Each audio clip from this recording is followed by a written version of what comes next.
Yeah, please start. So, good evening, everyone, and continuing the session in decoding GI HPV oncology. So, we have reached now to discuss liver cancers, and in this webisode series of primary liver cancers, we'll be discussing the basic of liver cancers, followed by various aspects like directing local therapies and transplant and so forth. So today's session will be focused on basic anatomy, pathology, and radiology of primary liver cancers. And I would request Dr. Nikhil to introduce the speakers. And our format for the first episode, as usual, will be 3 talks, and which will be dedicated and focused on basics of primary liver cancers. Dr. Nikhil, please. Thank you, Dr. Shefali. I mean, we have people who actually do not need any introduction, but still, since you have asked me, I will do my bit. So, Dr. Chandan is a dear friend, and we actually worked together at ILBS at one point of time, and he is now a director of hepatology at Gleneagles Global Hospital in Hyderabad. So he'll be speaking about basics of hepatocellular carcinoma, especially how it relates to clinical medicine. Then, as we all know, that radiology is an important aspect of diagnosis of hepatocellular carcinoma, and Dr. Ruchi Rastogi will be speaking about radiology of HCC, and she is a radiologist at Max Hospital in Saket. And Dr. Chhagan Bihari will be speaking about pathology of HCC, and he is one of the best minds on liver pathology in India. So, with this insightful panel, we will like to start. Thank you, Dr. Nikhil, for the kind words. I'll just share my screen. Yeah.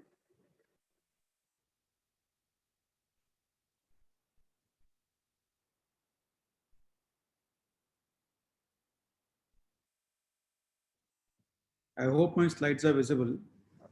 Yeah, they are. Yes. Yeah. Once again, I want to thank Dr. Nikhil for this wonderful initiative and for the kind words. I learned a lot from him during my days in ILBS and always look forward to the same. So today we're going to talk about hepatocellular carcinoma, basics to bedside. It's a very large topic, but I'll try to be as crisp as possible and try to complete in the stipulated time. I've been greetings from my department. So I'll be covering my talk in the following headings. So HCC is the most common primary liver malignancy. Worldwide, around more than 600,000 cases are reported per year. The 7th most common cancer in the world, and the 3rd leading cause of cancer-related mortality, and more in men than women. Out of this, only 12% are actually eligible for resection or transplant, and 80 to 90% of HCC cases occur in cirrhotics.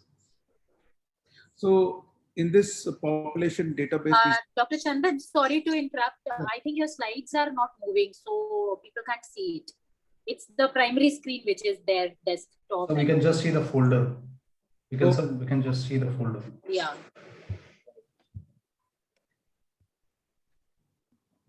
I'll share again.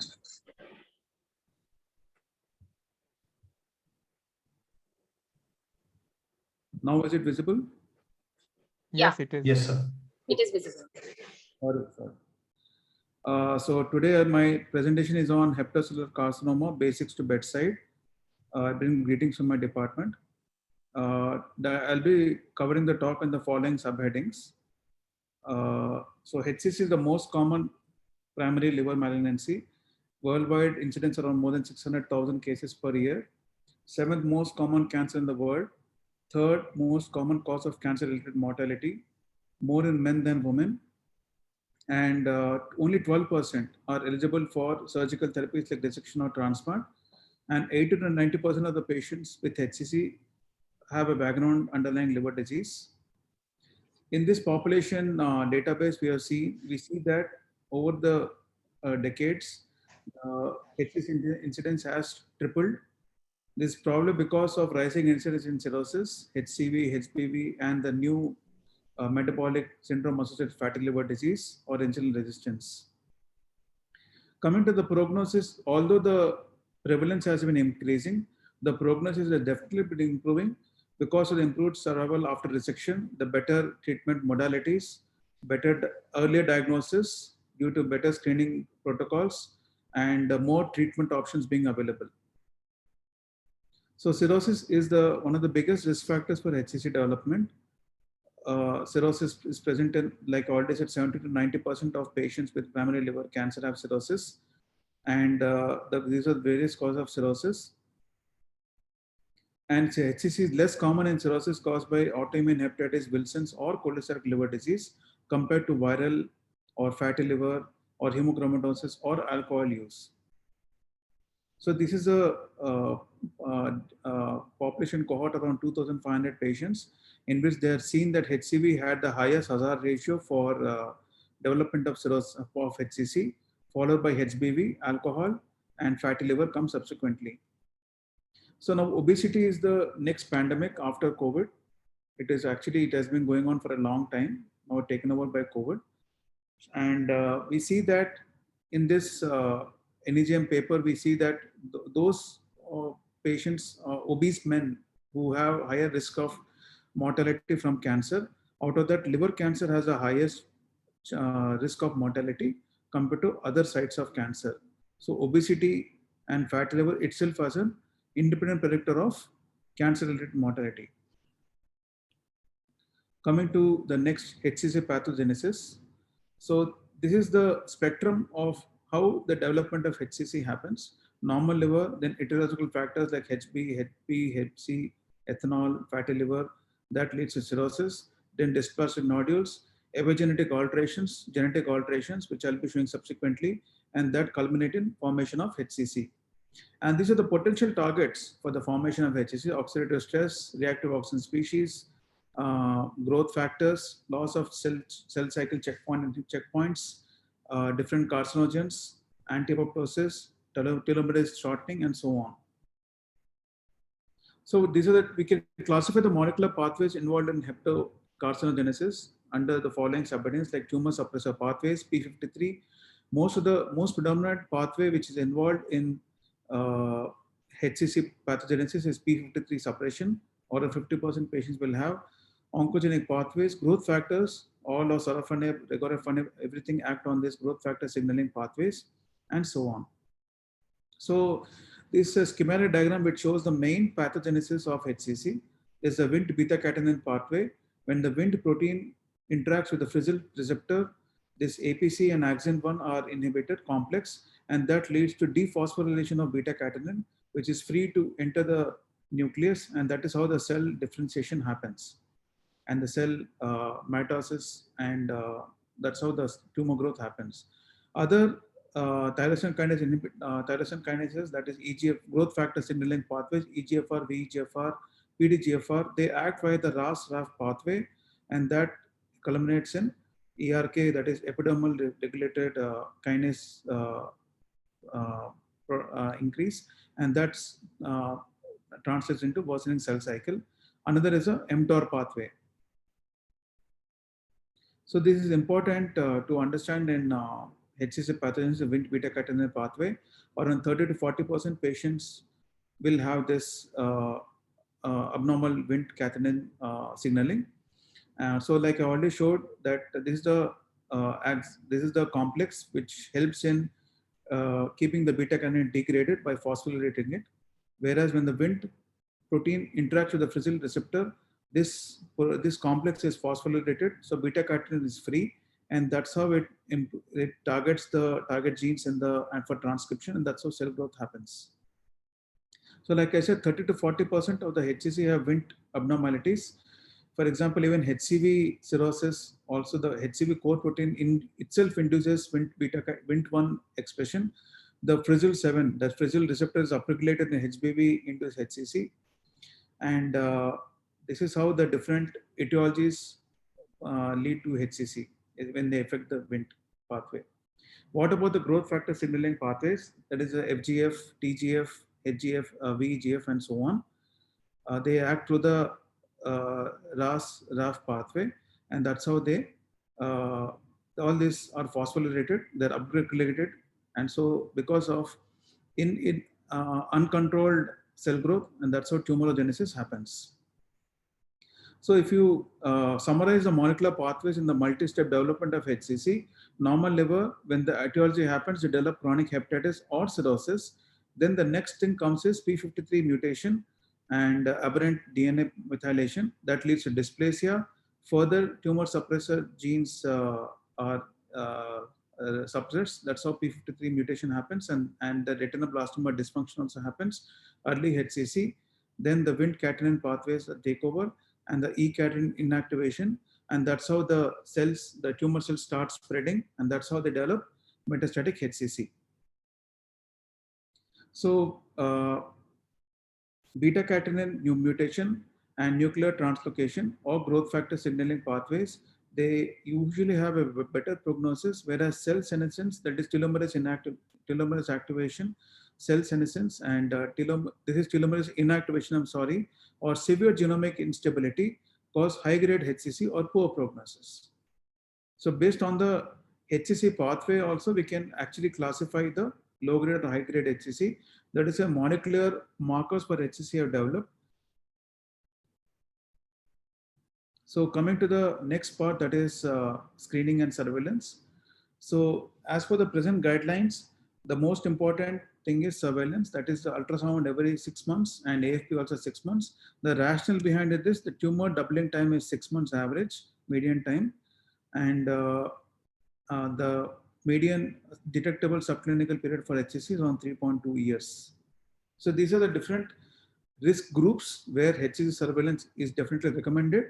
One is the male patients with hepatitis B carriers older than age of 40, or female carriers hepatitis B with age more than 50, hepatitis B carriers with family history of HCC, cirrhotics HBV, cirrhotics HCV, cirrhotics PBC, alcoholic cirrhosis, whatever cirrhosis be it, and they all have a same hazard ratio of development of HCC, and that is where we should have the recommendation for HCC surveillance. What about tumor size? If it is less than 1 centimeter, repeat the imaging every 3 months until more than 1 centimeter, because if it is less than 1 centimeter, difficult to assess even by biopsy because of sampling error. So best thing is follow up every 3 months. More than 1 centimeter, assessed by the standard cross-sectional imaging. If it is not clear by both imaging or AFP is not elevated, then biopsy may be considered. Coming to the biomarkers, I'll be going very briefly in this. It's a very vast topic. Alpha-fetoprotein is the most commonly used biomarker across the world. It is easily available. Please note, it is also the expression of AFP is also affected by ethnicity, etiology of liver disease, and treatment of underlying liver disease and tumor staging as well. So these are all the cross-section studies where the HCC AFP sensitivity and specificity are only 50 to 60% sensitivity, and specificity also 70 to 80%. So it is not an ideal biomarker, but because of its ease of use and easy availability and cost factor, it is definitely a very easy to use and commonly used across the world. What about AFP L3? There are 3 different forms of isoforms of AFP. Out of them, AFP L3, that is the fucosylated variant reactive to lens culinaris agglutinin. So AFP L3 has definitely better sensitivity and specificity than AFP alone. That is, it has increased the sensitivity and specificity by 80%. What about PIVCA? That is des-gamma carboxyprothrombin. It is an abnormal prothrombin molecule resulting from the absence of the vitamin K dependent activity of gamma glutamyl carboxylase on the prothrombin molecule. The important point here to be noted for PIVCA is it is mainly important to note to detect portal vein invasion, whether there is microvascular invasion. That is the importance of doing PIVCA, and otherwise it's usually not done in all the patients. What about glypican 3? Glypican 3 is more of a, it's mainly to detect early small grade HCC versus high grade dysplastic nodule. And it has a better sensitivity and specificity by combining with other molecular markers. It is usually not commonly available. So we'll stick to AFP at present. So this is the table which is showing the different sensitivity specificity of AFP. So as you increase the AFP cutoff for detecting HCC, the sensitivity comes down, but specificity increases. So the most important thing about AFP is if the AFP is elevated more than 20, do an imaging. If it is doubtful, repeat the AFP over a period of in the next 3 months. If it is less than 1 centimeter, repeat the AFP. If the AFP is increasing or the tumor size is increasing, then it is definitely HCC with more characteristic features on imaging. Others come AFP-L3, PIVCA, glypican-3, and proteomic signaling. That is the molecular markers. So another perspective I wanted to give about AFP is, well, usually I'll not be covering the aspects of transplant in HCC. Suppose usually what we commonly do is Milan and UCSF, but suppose if we take tumor volume and AFP, in this excellent study, they had done the tumor volume, total tumor volume, if it is more than 115 cubic per centimeter, or AFP more than 400, that is a larger tumor compared to a smaller tumor, that is AFP under 400 and tumor volume less than 115. They had better survival with tumor less than 115 or AFP under 400. So that is how we take the cutoff of AFP less than 400 for assessing about transplant. So that's how we assess the tumor biology, not only the tumor stage based on the characteristics on the CT or MRI, but tumor biology also. And that's how we assess based on downstaging, which my subsequent panelists will be talking about TACE and TARE, how it affects the decision making in HCC management based on AFP alone. Even in this Kaplan-Meier curve, we see those patients who have been taken within Milan criteria for transplant, whereas those patients who have been considered using the tumor biology markers, that is TTV, total tumor volume, and AFP less than 400, they both had similar survival. So that I just want to add the perspective on AFP. So it is not a static marker. The dynamic change is the one which which helps us in understanding the tumor biology and taking the necessary treatment modalities. What about FibroScan? Is it a biomarker? FibroScan is an upcoming modality which is used in liver disease management across the globe. What about its use in HCC? So in this Kaplan-Meier curve, we see in this study that as the FibroScan readings are increasing, that is liver stiffness increasing, the cumulative incidence of HCC also is increasing. So as the liver becomes stiff, it becomes more tumorigenic, and that's how it becomes an independent risk factor for HCC development. As we see here, as the FibroScan reading is increasing, the hazard ratio also is proportionately increasing with a significant p-value.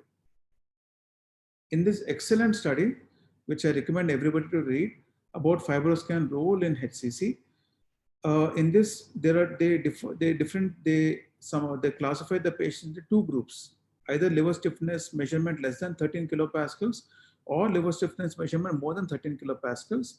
And when they less than 13 kilopascals, those patients with only hepatitis B, chronic hepatitis B alone, or those with compensated liver disease with the liver stiffness less than 13, there was not much difference in the incidence of HCC. Whereas those with liver stiffness more than 13 kilopascals, they had higher incidence of HCC and disproportionately higher in those with cirrhosis. That means FibroScan parameter alone with a dynamic change can help us in defining whether this patient is at risk of HCC, and maybe this study can help us in our future algorithms whether FibroScan also can be implemented into the usual surveillance protocols for HCC management. What about approach and treatment algorithms? So this is the what we commonly see in the day-to-day scenario. This is especially important for the postgraduates. If we see a mass nodule on ultrasound less than 1 centimeter, repeat the ultrasound after 3 to 4 months. If it is stable, keep on follow-up. If it is increasing in size, definitely investigate by doing the next radiological investigations. If it is more than 2 centimeters, either do a triphasic CT or a dynamic contrast enhanced MRI. If one positive technique is there with HCC hallmarks, that is arterial enhancement or washout, which my panelist, my subsequent radiology panel, speaker will be covering, then it is HCC. If it is no, then better do biopsy if it is not conclusive on both the imaging. If it is 1 to 2 centimeters, that is a gray area, then again do the radiological investigations. If it is conclusive, HCC, if not biopsy, or if it is still not amenable for biopsy, wait till it grows. But usually we should give priorities for this less than 2 centimeter patients. So coming to the management of HCC, liver transplantation, resection are curative. I'll not be covering them. Next comes radiological techniques. What I'll be focusing here is only targeted molecular therapy, because if you look at the BCLC classification, most of the patients will, in this study, it was seen that surgical treatments, which I already said in the first slide, surgical treatments like RF, like resection or transplantation are applicable only to 10 to 15% of HCC at the first diagnosis, and only 2 to 5% of patients with recurrent HCC, because of most of the patients have late presentation. And whereas non-surgical techniques applicable to overall 65 to 75% of HCC at first diagnosis and 50 to 70% of recurrent HCC. So this is where we have to keep emphasizing our patients on importance of surveillance for HCC to detect at the earlier stages, so that they come into the curative option bracket. So this is how we define the response staging on imaging. I'll not be going to the details, MRESIS criteria. What about targeted chemotherapies? So the best targeted chemotherapy, the best treatment will be a good response, improved progression-free survival, lesser side effects, good quality of life, and definitely better improved overall survival. So I'm showing the same diagram. These are the possible targets for novel therapies are over here, the growth factor signaling pathways. So this is the evolving landscape of management for HCC treatment options. Initially, liver transplant was contemplated in the 1980s, and that's where the landmark paper came from Mazzafer et al. In the early 2000s about the potential role of liver transplant as a treatment curative option for HCC. Then came sorafenib in 2007. Then regorafenib as a congener of sorafenib. Then came nivolumab, lenvatinib, and so on. So these are different treatment options in first-line therapies. Tamoxifen, chemotherapy, and interferon are not shown any benefit except sorafenib. These were the landmark papers, the SHARP trial and the Asia Pacific study, where they had shown the sorafenib increased the median survival from 7 months to 10 months. And the common adverse effects we commonly see are the hand-foot syndrome.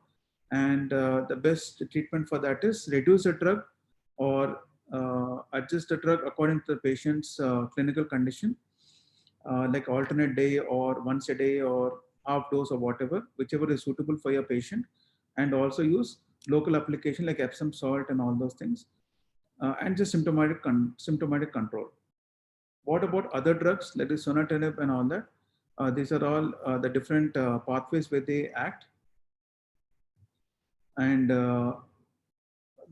this is what I said about the SHARP trial and all. Coming to lenvatinib is next in line. So this was the paper where the REFLECT trial was done, where they compared sorafenib versus lenvatinib. And another important paper is regorafenib versus regorafenib for sorafenib non-responders. So lenvatinib, the specialty of lenvatinib is sorafenib acts only the VEGF pathway, whereas lenvatinib also acts on the fibroblast growth factor receptor pathway.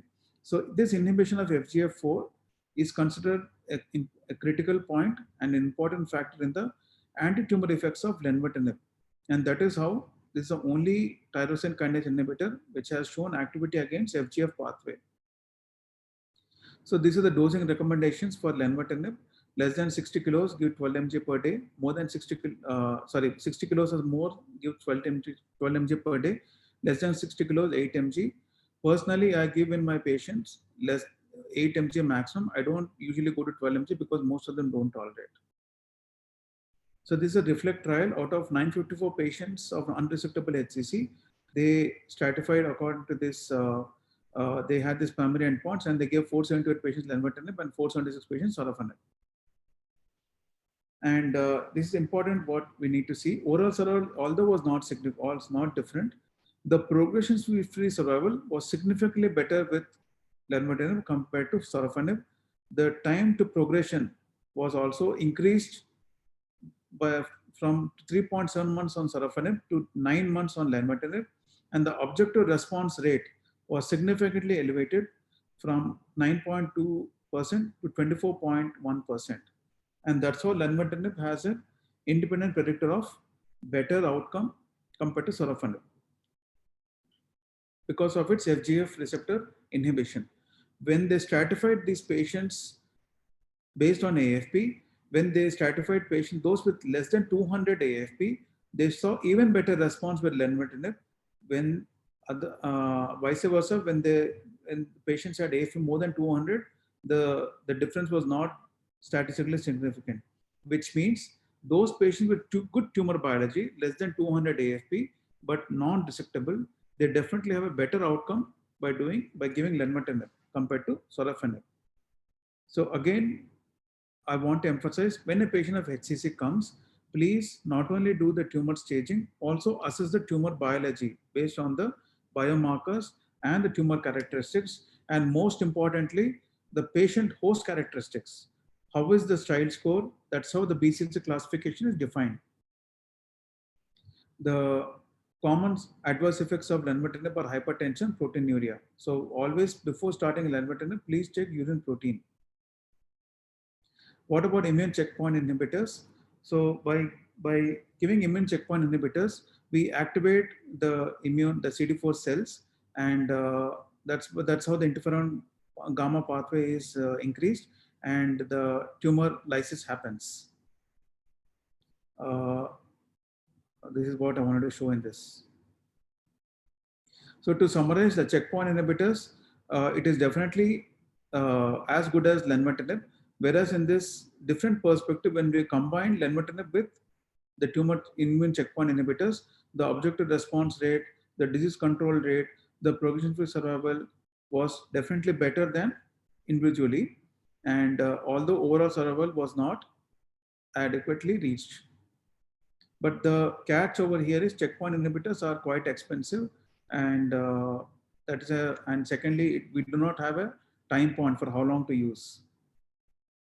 So to summarize the EASL recommendations, these are different chemotherapy. So high level of evidence we have against sorafenib, lenvatinib. They recommend as a first line. Then come regorafenib, cabozantinib as second line. TACE, radiofrequency ablation, and definitely liver transplantation within criteria. We can go up to UCSF criteria, and that has shown first level, level 1 evidence for management of HCC, depending on the tumor and tumor staging and the BCLC classification. Next, moderate level of evidence comes for immune checkpoint inhibitors, down staging to Milan criteria by TACE or local regional therapies. And low level of evidence is for resection or neoadjuvant therapy. That is more important. I need to emphasize is neoadjuvant therapy. That is those patients are waiting on the waiting list, cadaver waiting list. What about the neoadjuvants? What we prefer is to do TACE and follow up for them to keep the patient in the criteria.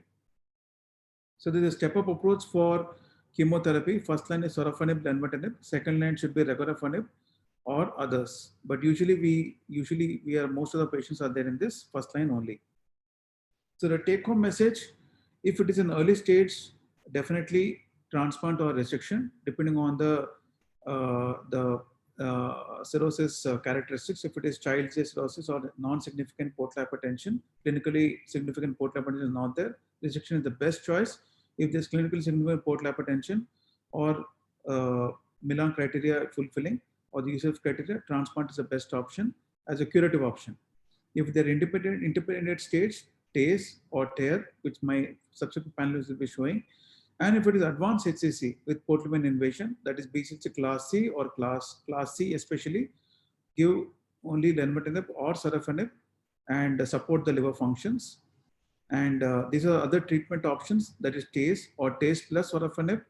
What about lenvatinib or lenvatinib plus TACE is the one which needs to be subsequently studied.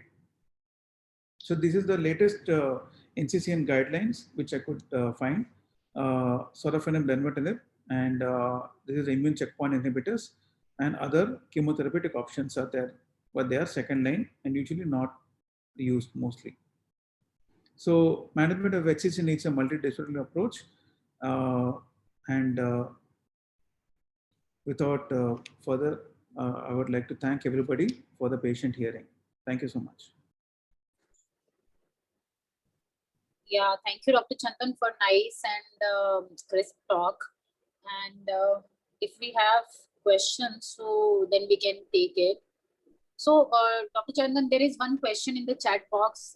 Somebody has asked, Dr. Raj, is biopsy mandatory for diagnosis in non-cirrhotic patients with radiological hallmarks of HCC? So, if it's not a clinical scenario which warrants that presence of cirrhosis is there, so should we always go for a biopsy, or should we can safely rely on only radiological characteristics? As per the guidelines, for radiological imaging and AFP with one tumor marker alone is sufficient to make the diagnosis of HCC.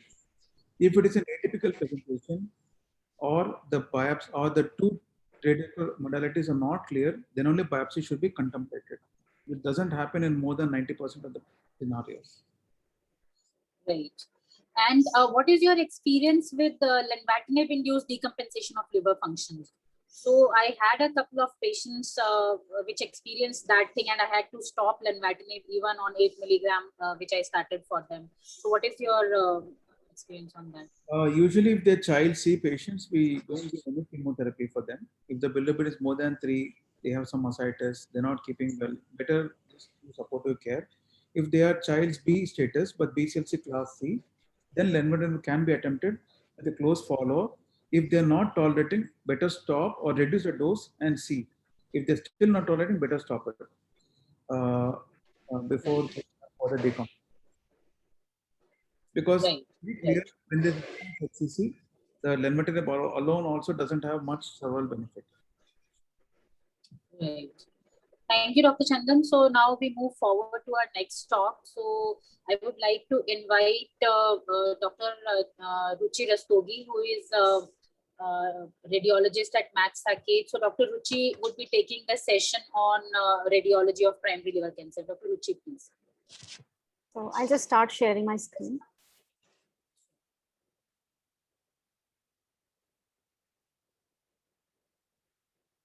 Can you see my slides? Yeah, we can see. Okay. So today we are going to discuss clinical radiology of primary liver tumors, and we'll limit ourselves to HCC and intrahepatic cholangiocarcinomas rather than going into the more rare variety. So in the next about 20 minutes, we are going to discuss about imaging modalities used in the primary liver tumors, a brief about hepatic anatomy. We'll discuss HCC a bit in detail. The pathophysiology has also already been discussed. We'll talk about Leidert's classification, the imaging features of different forms of HCC, the mass forming HCC, diffuse HCC, and the tumor in vein. Then we will briefly discuss the imaging of intrahepatic cholangiocarcinoma, and if time permits, we'll talk about treatment options and relevant imaging. So the imaging modalities in our basket, we have CT, PET, and MRI.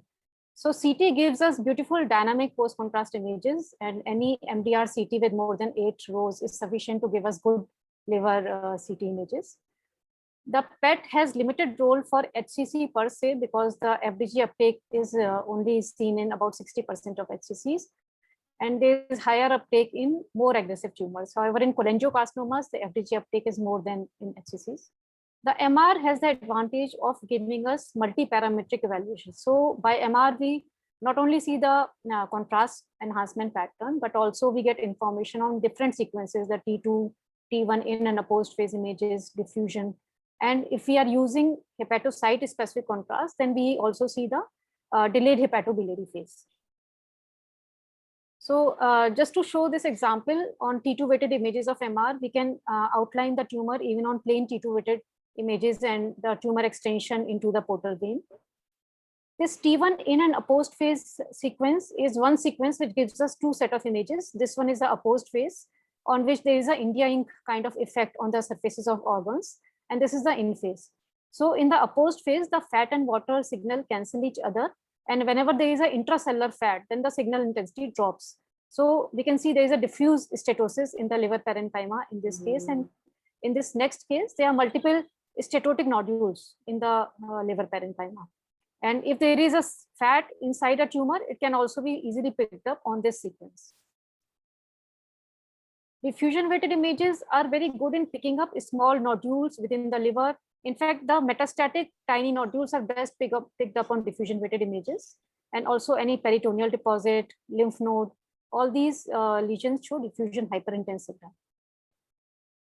We can also combine the MRI with MRCP, which we can acquire in a 2D or 3D fashion. And this is especially useful in cases of intrahepatic cholangiocarcinomas. Now, the dynamic post-contrast images on MR, like in CT, we get only 3 or 4 phases, the non-contrast, arterial, portal, and venous. But in MR, we get more number of phases because there is no risk of radiation exposure. And the sequences are also quite brief. So we can see that there is an early arterial phase, and then there is a late arterial phase. And the tumor enhancement should always be commented on the late arterial phase. Then in our department, we use the hepatocyte specific contrast, which is multi-hands. So in this, we get to see these kind of positive cholangiogram images on the delayed hepatobiliary phase because of contrast excretion through the biliary system. And the entire liver parenchyma is enhancing. So any non-hepatocyte containing lesion stands out against the enhancing liver parenchyma on this hepatobiliary phase. Now we'll just discuss in brief about the hepatic anatomy. So we all know that liver is divided into 8 segments given by the Cournot classification. And the standard liver anatomy, this is the standard liver anatomy. Now my mouse is not, cursor is not seen here.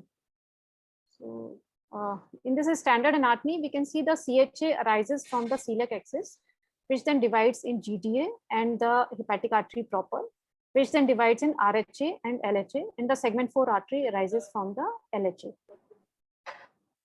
Now, different kind of arterial variations were described. This is the most common given by Michel et al. So the arteries may be replaced. There may be accessory arteries, or the entire CHA may be replaced arising from SME. And all these arterial variations are best assessed on CT angiogram studies. Although they can be seen on MR also, but the resolution of CT angiogram is much better than MR angiogram for exact vascular assessment. Also, the portal venous anatomy, this is the standard portal venous anatomy where the main portal vein divides into a right portal vein and left portal vein. And the right portal vein again divides into anterior branch and the posterior branch. And the left portal vein gives rise to segment 2, 3, and 4 branches. So portal vein classification, this is the simple classification given by Nakamura et al. And according to this, there are 5 kinds of portal vein. So all this anatomic information is very important when we are talking about resection of the liver tumors. So then we should always notice the kind of anatomy. The portal venous anatomy does not require as much technical, is not so challenging technically as the arterial anatomy, and this can be well assessed on both CT as well as MR. Now this is the hepatic venous anatomy. Sometimes the RHV may be dominant, and at the other times the LHV may be dominant. Now coming to HCC, we have already discussed about the pathophysiology of HCC. And because of this continuum of pathophysiology, where a regenerative nodule continuously develops into a HCC, so we see intermediate stages. And throughout this spectrum, the portal supply decreases and the arterial supply increases, which forms the basis of enhancement pattern seen on CT or MR. So there is a hyper enhancement in the arterial phase and hypo enhancement in the portal phase. And during this, there may be an intermediate stage when there is sufficient loss of portal supply and insufficient development of the arterial supply. So at this stage, if one does imaging, the nodule will appear hypovascular. And these usually correspond to dysplastic nodules or early HCC. So because of this continuum of the spectrum, the reporting may be ambiguous at times. It may not be clear whether the nodule is mitotic or benign. So to overcome this limitation, the American College of Radiology proposed this LADATS classification system in 2011, which was initially applicable only to CT and MR in patients with cirrhosis, but later on it also included ultrasound and contrast ultrasound. So on this classification system, few major features are defined. First of all, a mass-like configuration. This applies to mass-forming HCCs, not on diffuse HCCs. The lesion, or which is called observation in this criteria, in this classification system, should show a non-rim arterial phase hyperenhancement, non-peripheral washout in portal venous phase or later phase, enhancing capsule, a threshold increase of more than 50% in less than 6 months, or a tumor within the lumen of a vein. Additionally, there are other ancillary criteria also defined for HCC, non-HCC malignancies, or for benign lesions. In HCC, there may be a non-enhancing capsule, nodule-in-nodule appearance, mosaic architecture, blood products, fatty infiltration, etc. So on the basis of these criteria, a category is given to the observation, which may range from benign to malignant. The benign category categories are LR1 and LR2, and the malignant are LR4 and LR5, and LR3 is the intermediate category. So the category is assigned to the observation based on the size of the lesion and also the presence of number of major features. So if the size, you can see in the table that if the size is smaller, the number of features required to call it HCC are more. If the size becomes larger, even the lesser number of major features can assign the lesion to a malignant category. Additionally, the ancillary features are applied and the category may be upstaged or downstage according to the presence of ancillary features. So now coming to the imaging features per se, we all know the imaging features on CT scan. There is arterial phase enhancement and washout on venous phase.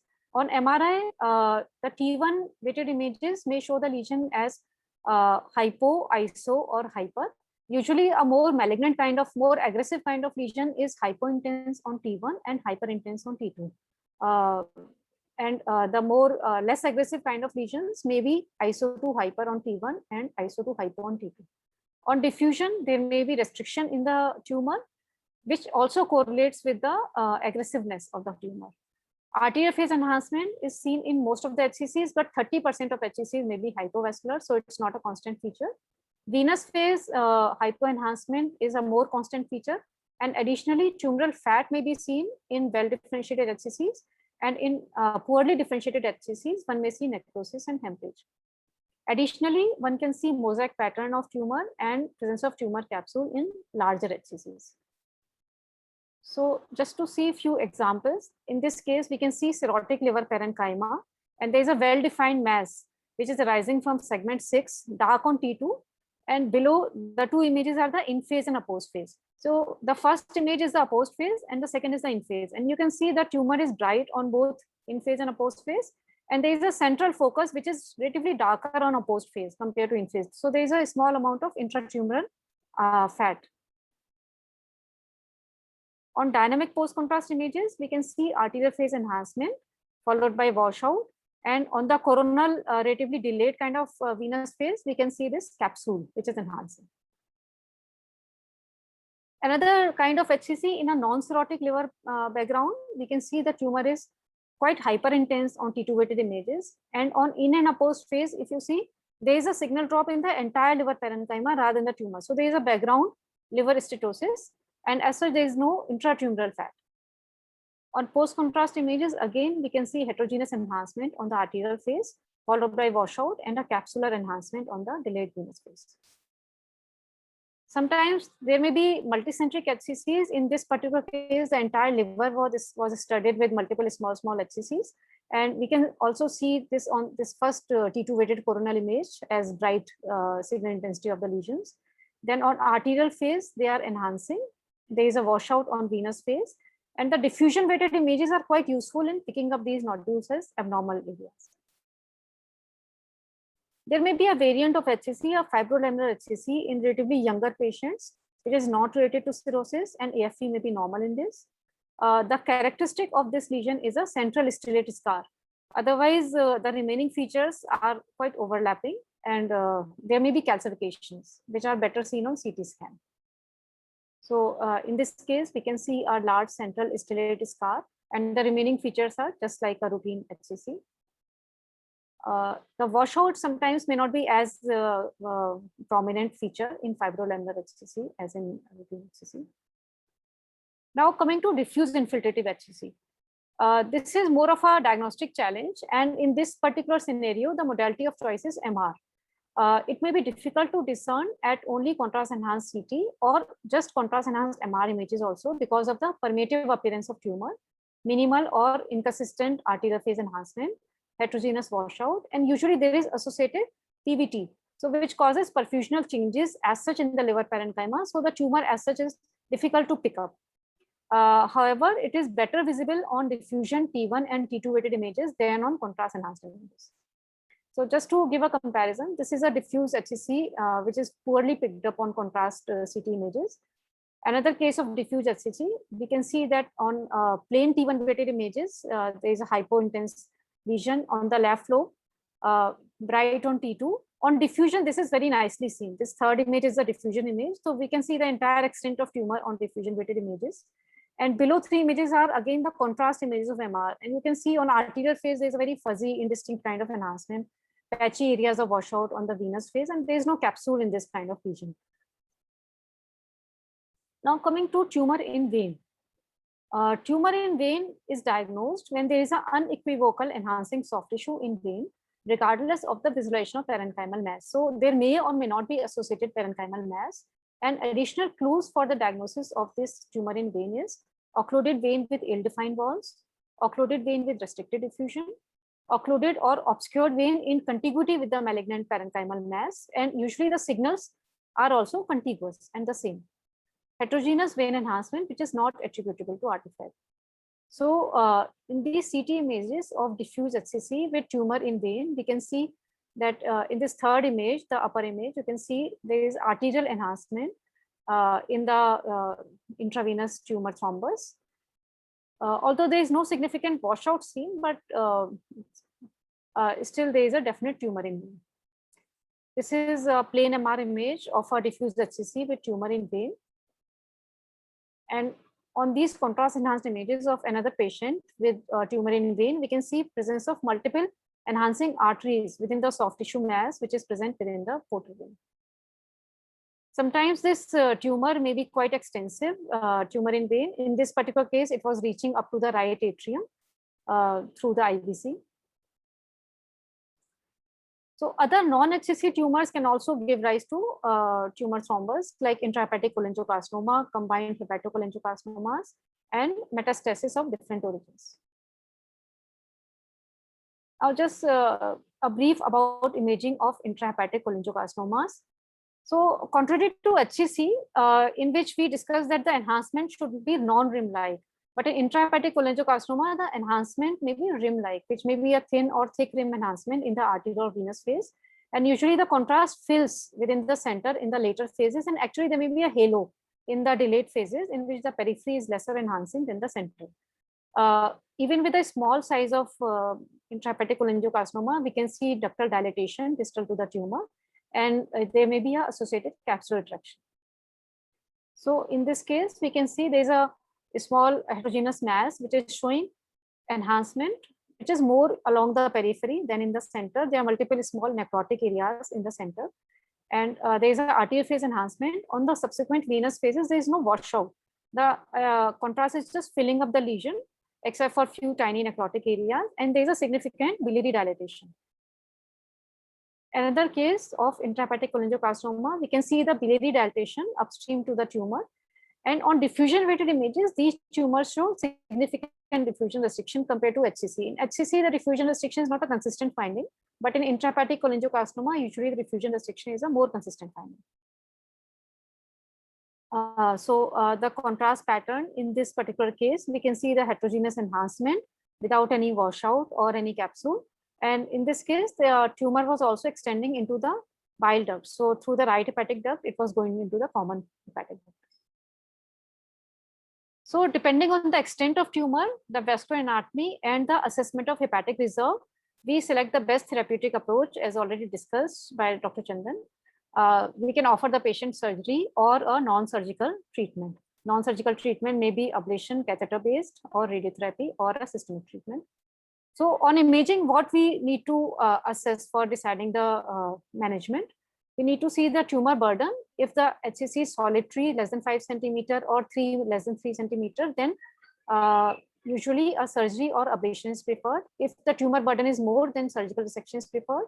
If there is cirrhosis and multifocal HCC, then either a liver transplantation or catheter-based treatment or radiation treatment may be done. If surgery is decided, then we need to look at the anatomic location of tumor and the vascular involvement and the anatomy of the vessels for viability of the remnant. For ablative procedure, we need to look at the relationship to stomach, colon, gallbladder, proximity to vessels and bile ducts. For TACE and TARE, we need to see the biliary involvement. And for targeted radiation therapy, we need to see the involvement, the relationship to adjacent normal structures to avoid the radiation injury. Also, it is also very important to see the functional liver reserve to prevent any liver failure after treatment. And also one should look at the quantification of liver steatosis and cirrhosis to assess the quality of liver. So the take-home message is that imaging is crucial for successful management of hepatobiliary tumors with the use of novel targeted therapies, and multiparametric MR, including diffusion-weighted images, should be used more often for liver tumor imaging and follow-up. The future directions are quantitative functional imaging, advanced post-processing techniques like image fusion, volumetric assessment, and a formal imaging education in radiation oncology training, because at the end of the day, it is a teamwork which gives the best patient management. Thank you. Yeah, thank you, Dr. Ruchi. So that was really informative. And I will see if there are any questions in the chat box. Okay, so since there are no questions, so we'll move on to the next talk, and we can take the questions actually at the end also if there are some. So I would request both of you to stay back if there are any questions. So we move on to the next topic, which is basically focusing the hepatopathology, and I would like to invite Dr. Chhagan Bihari for his talk on hepatopathology or pathology of the primary liver cancers. So Dr. Chhagan, please.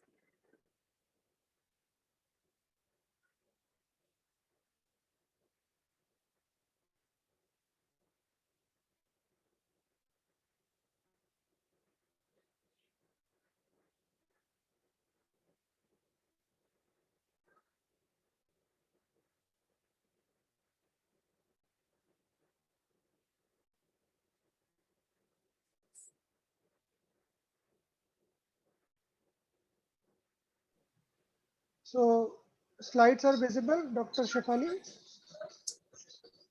No, Dr. Chhagan's slide. It's I think still revolving that it has started sharing, but it's still not visible. Yes. Is it now okay? Yeah, it is okay now. Oh. Yes, please. So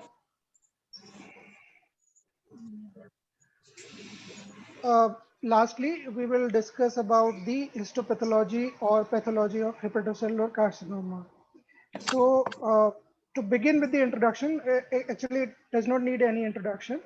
So cirrhosis is the most important predisposing factor for HCC, and virtually any cause which can lead to cirrhosis can cause the hepatocellular carcinoma.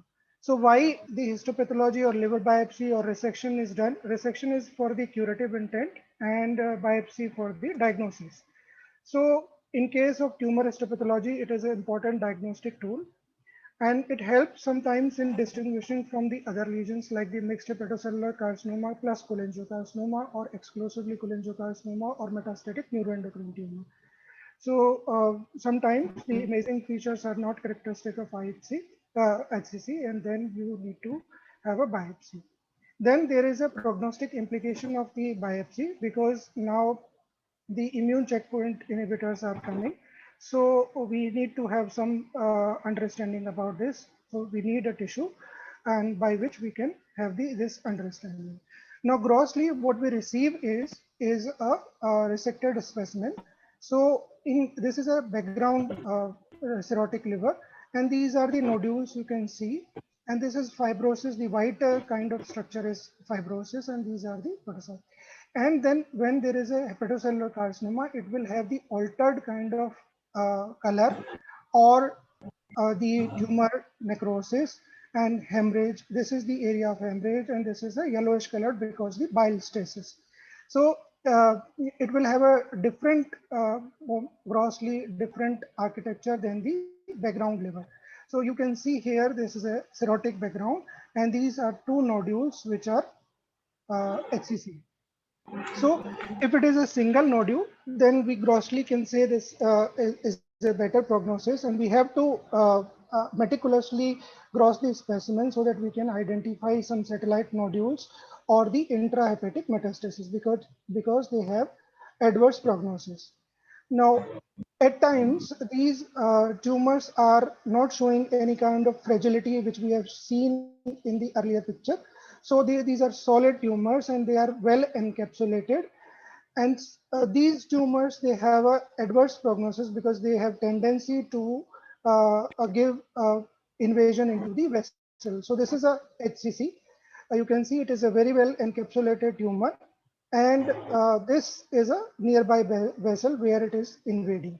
So we need to also see the major vascular invasion in the gross. Sometimes in the explant liver, you can see early SCC, or you can say that incidental hepatocellular carcinoma. So this is about gross. Now we come to the actual pathology. And before discussing about the histopathology of HCC, I would like to give a view about the normal histology of liver. In classical textbook, you have seen a hexagonal structure of the hepatocyte lobule. So here we have 6 portal tract. These are 6 portal tract, and then a single hepatic vein, or the central vein. But this kind of structure is unfortunately not seen in for the histopathology people. So we do not have such classical hexagonal structure, and we have to rely on another structure which is called acini. So acini is a structure which is 2 portal tract are connecting, and then a hypothetical line is drawn from the portal tract to the central vein. And then after this hypothetical lines, we can divide the liver areas into 3 basic areas, that is called zones. And these zones are not only like they have some important physiological distinction, which is a separate altogether topic. So this is area which is near to the central vein is called zone 3, and the zone 2, and area which is most perfused, because here the blood will flow. So this is the perfused area which we call as zone 1. The implication of these zonation is that in case of hepatitis injury or any kind of inflammatory injury, this zone 3 necrosis or inflammation occur. Now, when we see a portal structure, so this is a hepatocellular lobule or acini, which we have discussed. The another portal area might be somewhere here, and then it is a acini, which is a triangular structure. And we can identify zone 1, zone 2, and zone 3. Now, coming to the normal portal tract, a normal portal tract is a fibrous background, which is a normal physiological fibrosis. It is a fibrotic background, and then there will be a duct and nearby artery. Usually how we identify a duct, the duct is almost similar kind of same dimension of that artery, and it is closely associated with the artery. Whenever there is a duct loss in case of PBC or any biliary pathology, we call it as a widowed artery, because the bile duct structure is not there. The most important thing about this distinction of bile duct, sometimes there could be a ductular proliferation. So you have to see a duct within the 2 dimension of the this periphery of hepatic artery. Suppose this is a hepatic artery. If you put like 2 hepatic arteries here, and then you draw a circle, so your your bile duct should lie within this dimension. If it is not there, then it is called duct loss or vanishing duct or widowed artery. Then there is another structure which is called a portal vein, which is of thin layer, which is delineated by the thin layer of endothelium, and it is of a little larger of diameter.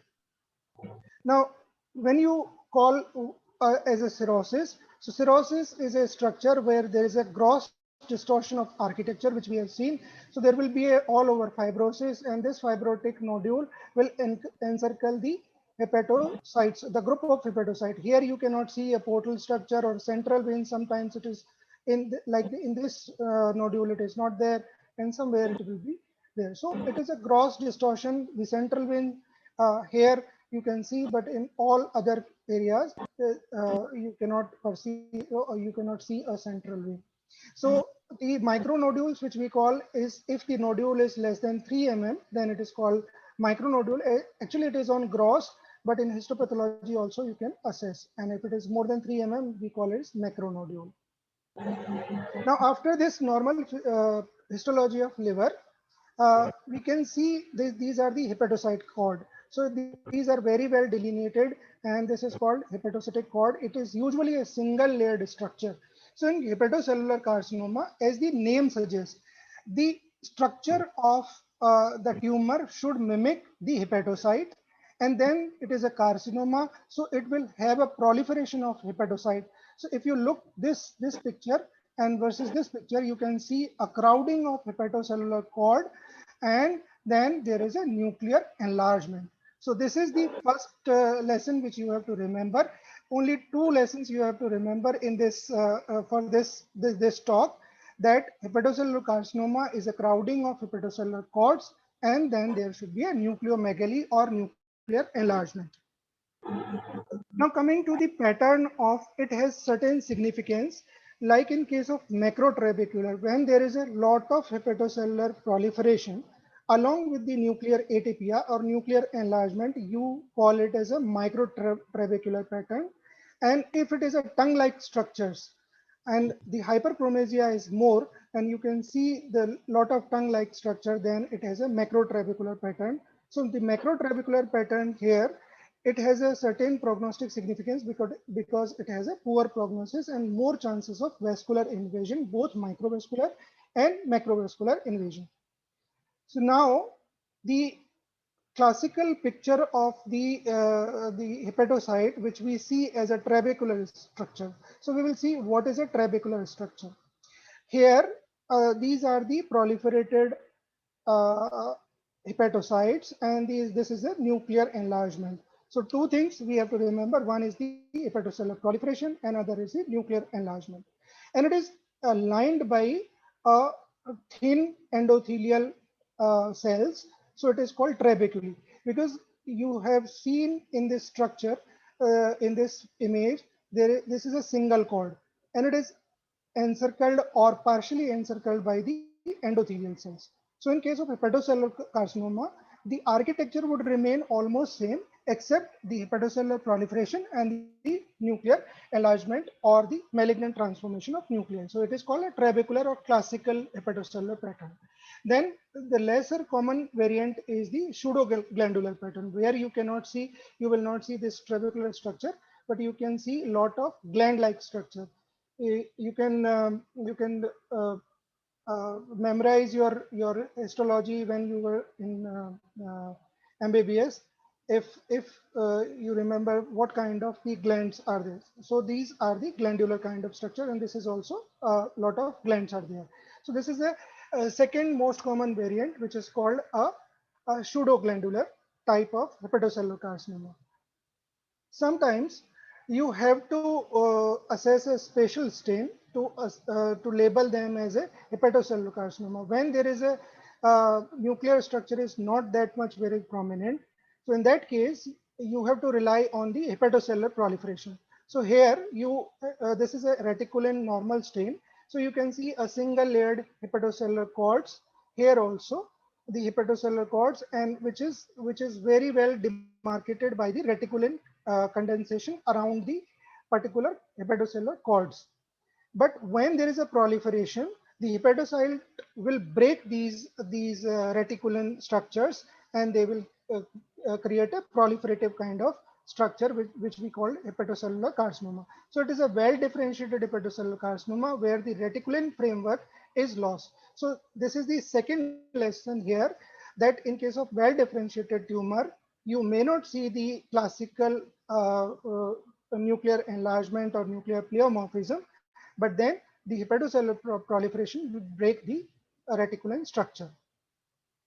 Now, sometimes you need to have a IHC, so you need not to remember these things. Just to say that the hepatocellular carcinoma, because they are originated from the hepatocyte, so the hepatocellular proteins like the HEPAR1 will be there. So you can identify whenever there is a doubt whether this is a hepatocellular carcinoma or cholangiocarcinoma. So you can apply certain proteins like or antibodies. So this is a HEPAR1 structure. And this positivity is granular and within the cytoplasm. Alpha fetoprotein you can also apply because the alpha fetoprotein is raised in case of hepatocellular carcinoma, but it is not necessarily seen in IHC as well as in the blood or serum, because all hepatocellular carcinoma are not alpha fetoprotein secreting. Now, the prognostic implication of the histology is gradation. So gradation is basically only a assessment about a certain cell. So if the nuclear enlargement is not there and only there is a hepatocellular proliferation, then it is a grade 1. If there is a nuclear enlargement, but it is not filling the 50% of the cytoplasmic diameter, so it is grade 2. When it is more, then it is called grade 3. And if it is encompassing entire cytoplasm and it has a irregular nuclear membrane, then you will call it as a grade 4. So grade 4 tumor, obviously it is an undifferentiated kind of tumor. This is a poorly differentiated tumor. This is moderately differentiated tumor, and this is called mild differentiated tumor. Accordingly, the grades are given, and these two have a poor prognosis. Now, so just to make you remember again, this is a proliferation because you cannot see portal structure. The hepatocytes are crowded. So this is a grade 1 tumor. This is a grade 2 tumor. And then this is a grade 3. And this is a grade 4 tumor.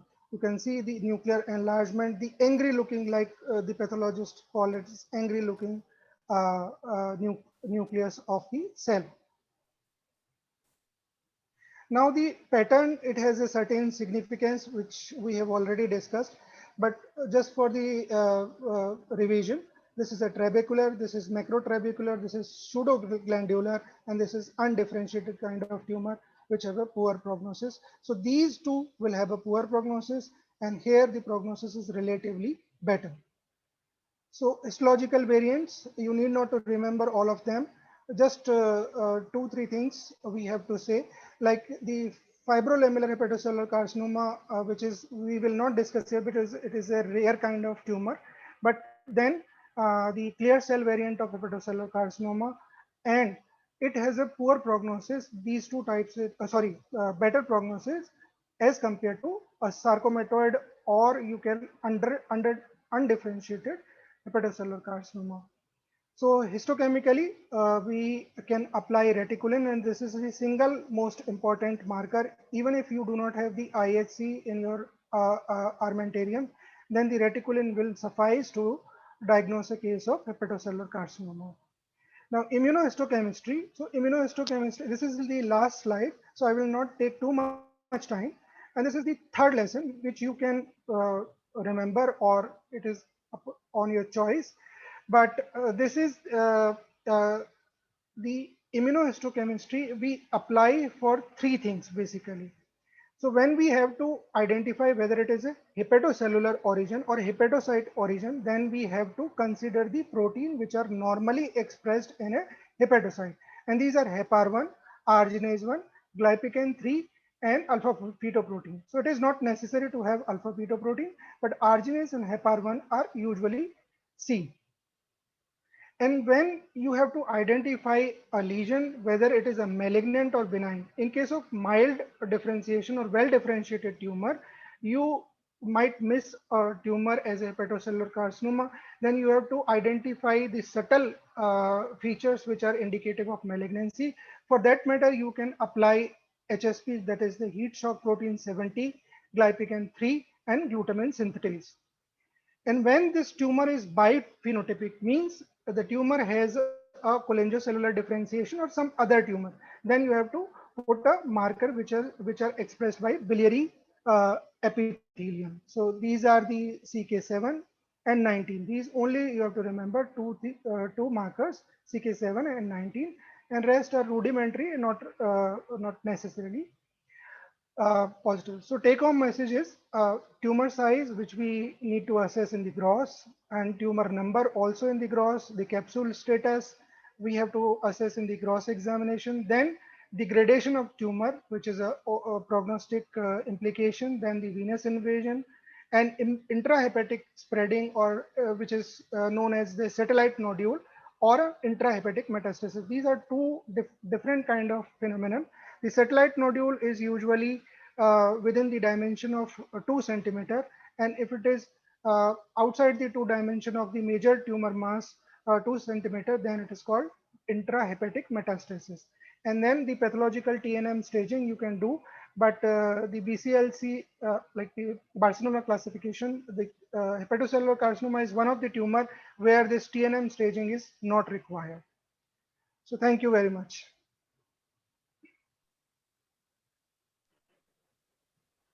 Thank you so much, Dr. Chagran, for this nice presentation. And would like to ask audience if there are any questions. So we would like to ask them. Dr. Nikhil, anything from your side, any comment? The question after the one you have already shared. Yeah. So Dr. Tejasvi has asked, is PET scan required before planning treatment for HCC? I think Dr. Chandan would have left. So Dr. Chandan, are you there? No. So Dr. Tejasvi, PET scan is not routinely required before planning treatment for HCC. Good quality CT scan or a triphasic MR scan, depending on the size, which Dr. Ruchi has enumerated and Dr. Chandan has also enumerated, is the diagnostic modality of choice. And most of them are not PET avid. So rather PET is not required as a curative, as a diagnostic modality as well. However, in some patients, especially when you are planning transplant and the AFP is very high, these are the subset of patients where most of the centers would want to do a PET before planning treatment. But generally, the answer is no. Then again, Dr. Gautam has asked, can TACE be curative? TACE is generally not a curative procedure. It's a procedure which prolongs life, and it's a procedure which is used to downstage. And in case of patients who are eligible or are planning for transplant, it can be used as a bridging modality. So while the patient is prepared for transplant, we can keep the patient in the same stage by TACE. But it definitely gives us better survival than some of the systemic treatment. And if the patient's tumor is taceable, we should tace it, right? But it's not curative. It's generally not curative. So Dr. Bhushan has asked, can we differentiate multiple primary from intrahepatic mets on imaging? Multiple primary. So Dr. Bhushan, can you just clarify your question a bit?